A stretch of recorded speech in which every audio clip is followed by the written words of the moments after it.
Salut, c'est Pascal, j'espère que ça va bien. Je vous fais une vidéo aujourd'hui à propos de la peur d'inviter.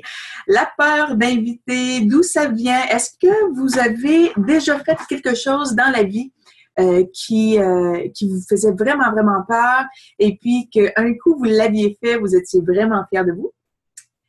Je vous demande de penser à ça la prochaine fois que vous avez peur d'inviter. Premièrement, inviter, chez Beachbody, c'est le comportement vital numéro 1. Il est placé au numéro 1 pour une raison, c'est que c'est le comportement vital le plus important. Donc, si vous voulez une business avec Beachbody, il faut inviter, que ce soit inviter des participants à participer à des défis de groupe ou que ce soit d'inviter les gens à profiter de l'opportunité de devenir coach dans votre équipe. Ce sont deux formes d'invitation qui vont faire que votre business va fonctionner. Sinon, vous êtes foutus, vous avez la gorge étranglée. C'est normal que vous ayez peur d'inviter. Si c'est quelque chose qui vous effraie, peut-être que quand vous étiez plus jeune, vous aviez peur de faire des exposés oraux devant la classe. Peut-être que vous aviez peur de demander à un gars ou à une fille de sortir avec vous.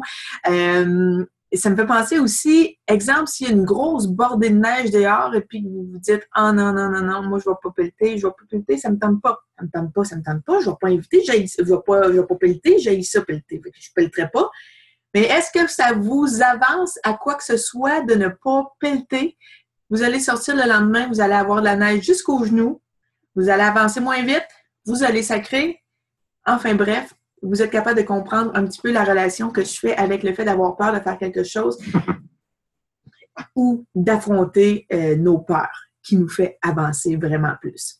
Ma coach Sylvie m'a déjà dit, tu sais Pascal, la peur puis la confiance, c'est deux sentiments identiques. C'est comme, ah, qu'est-ce que tu dis là, deux sentiments identiques? Pas du tout, c'est deux sentiments opposés. Oui, tu as raison. Mais l'issue est identique.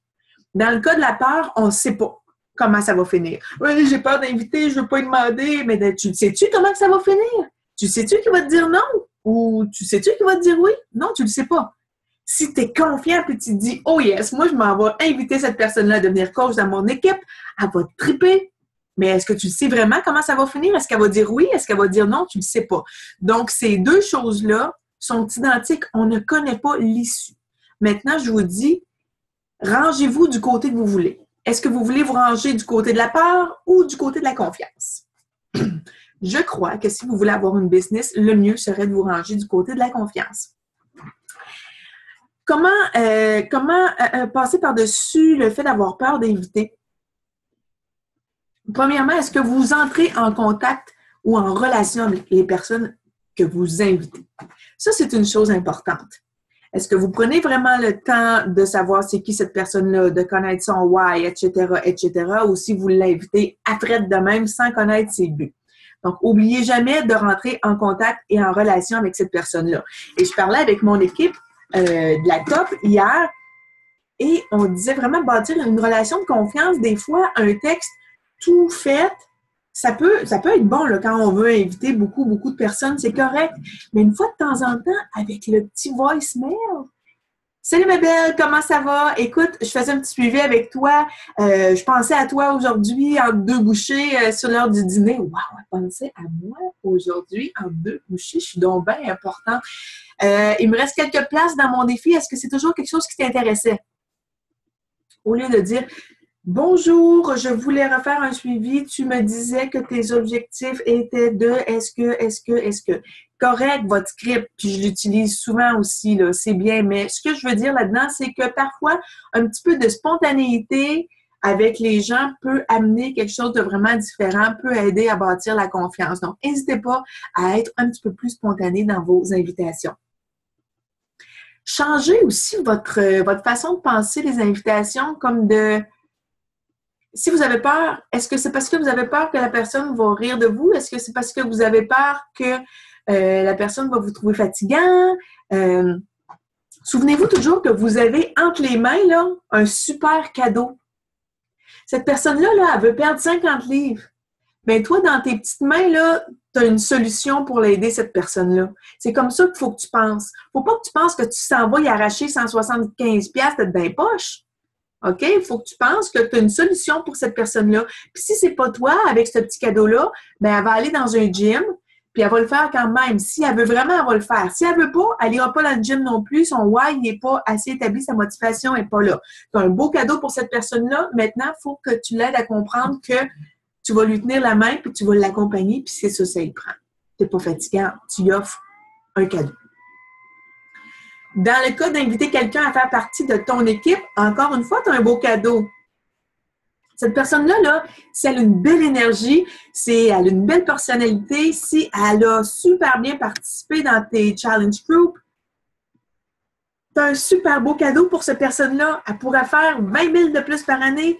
Elle pourrait avoir une job qui la fait sentir super épanouie.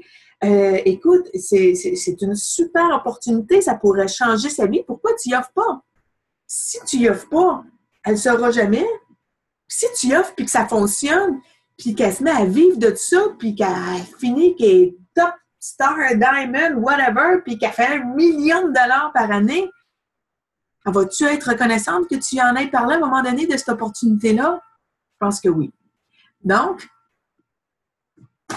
changez votre mindset de dire « elle va me trouver fatigante » à « j'ai une solution entre les mains, je te la propose, tu en fais ce que tu veux ». Puis si la personne a dit non, bien, ça ne veut pas dire que c'est non tout de suite. Ça veut pas dire que ça veut peut-être que c'est non pour toujours. C'est non pour maintenant.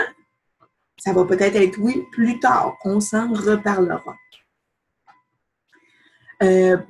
Oubliez pas non plus pourquoi vous le faites. Quand je dis que vous avez une solution entre les mains, là, c'est parce que vous voulez aider la personne. Vous pouvez aider la personne soit physiquement ou vous pouvez aider la personne financièrement. Donc, à la base, le Beachbody, vous êtes devenu coach là, parce que vous vouliez passer au suivant. Vous avez fait un challenge, vous avez trippé, vous avez eu des résultats. Maintenant, vous passez au suivant, vous voulez aider les gens.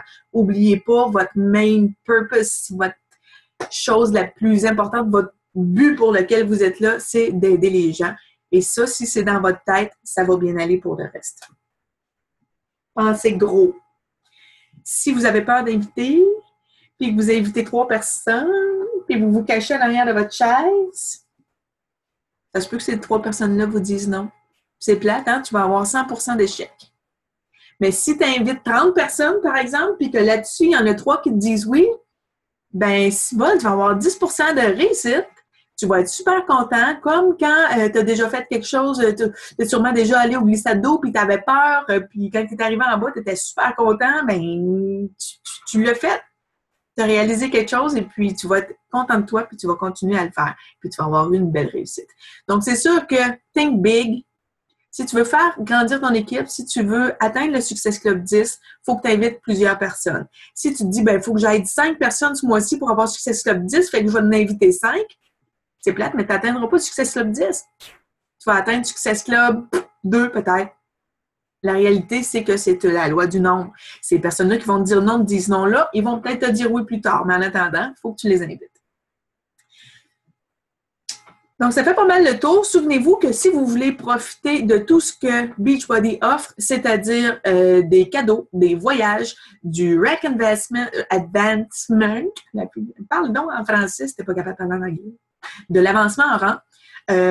Si vous voulez aller dans les New Leader Conference, si vous voulez finir One Star Diamond, si vous voulez être 2 Stars, si vous voulez être première, si vous voulez être élite, eh bien, il va falloir éviter. Il va falloir que tu le fasses, que tu fasses un homme de toi, que tu fasses une femme de toi et que tu invites parce que c'est ça la big picture de Beachbody. Tu es dans le marketing de réseau, tu as besoin d'un réseau, tu as besoin de parler aux gens, envoyer des messages, prendre le téléphone. Tu dois le faire, tu dois avaler le crapaud. C'est un livre très intéressant sur faire face à nos peurs, mais tu vas devoir aller pelleter finalement si tu ne veux pas marcher dans la neige jusqu'aux genoux le lendemain puis que ce soit vraiment désagréable et que tu te mettes à sacrer toute la journée. Sur ce, ciao, ciao! J'espère que vous allez éviter. Bye!